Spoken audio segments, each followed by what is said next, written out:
সত্যিই খুব মিস করতেছি। খুব খারাপ লাগতেছে। ভিডিওটা এডিট করতে, ভয়েস দিতে আরো বেশি চোখের কোণে জল চলে আসলো। তো তোমরা সবাই কেমন আছো? আশা করি ভালো। আমিও ভালো আছি। বাবার বাড়ি থেকে শ্বশুর বাড়ি চলে আসলে তারপর মেয়েদের মনটা কিরকম লাগে সেটা শুধু বিবাহিত মেয়েরাই বলতে পারে। এটা হচ্ছে যখন আমি বাবার বাড়ি ছিলাম কিছুদিন আগে বেড়াতে গিয়েছিলাম তখনকার দিনের একটা ভিডিও। তো আমি উৎস তিথ্য আমরা ঘুম থেকে উঠছি প্রায় ৯ টার পর। ঘুম থেকে উঠে দাঁত ব্রাশ করে ফ্রেশ হয়ে খাবার খেতে চলে আসি সকালের খাবার। মা এদিকে বলতেছিল নাস্তা রেডি করে রাখছে তাড়াতাড়ি এসে নাস্তাটা খেয়ে নে। তো বাইরে গিয়ে দেখি একদম রোদ উঠে নাই, ঘন কুয়াশা, অনেক শীত। তো এদিকে মা আবার নাস্তায় ছিল রুটি, চা আর ডিম ভাজা। তো আমি, উৎস, তিত্ত আমরা ৩ জনেই খেয়েছি। সাথে আমার বোনও ছিল, ২ বোন ছিল। ওরাও নাস্তা সবাই খেয়ে একটু বসেছিলাম। তো ভাবলাম মায়ের হাতে, হাতে একটু কাজ করে দিই। মা এদিকে স্নান করে পুজো দিয়ে দুপুরে রান্নার জন্য রেডি করতেছিল। আমি এদিকে ঘরগুলা মুছে স্নান করে চলে আসি মায়ের হাতে, হাতে কিছু করে দিতে। তারপর মা বলল, "শাকগুলা একটু বেছে দে।" তো ফুলগুলা আর শাকগুলা আলাদা করে বেছে দিচ্ছিলাম। সবগুলা ফ্রিজে রেখে দিছে, কেটে বেছে পরিষ্কার করে।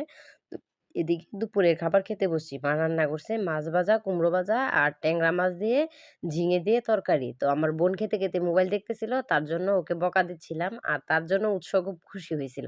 আসলে আমার ছোট বোনকে আমি বকলেই উৎস খুব খুশি হয়। এদিকে উৎস নাচানাচি করতেছিল, কেন ওকে বকতেছি তাই।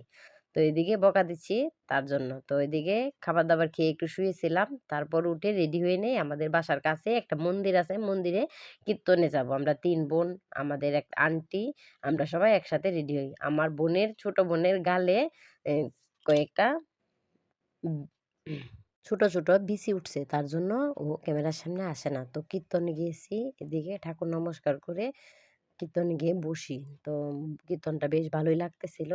অনেক কিছু সময় বসেছিলাম। তো কিন্তু বসার পর তিথ্য আর আমার ছোট বোনের মেয়ে ওরা এত ঝগড়া, একটু পরপর ঝগড়া লেগে যায়। আর তিথ্যর কান্না, মানে কীর্তনের কান্নার সুর শুনলেই ও হাউমাউ করে কান্না করা শুরু করে দেয়।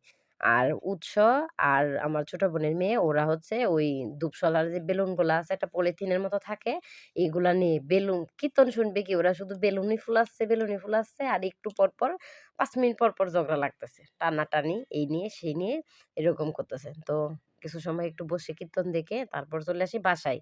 তো বিকালবেলা একটা পুডিং তৈরি করে রাখছিলাম। কীর্তন থেকে এসে ৩ জনে মিলে এটা খাই।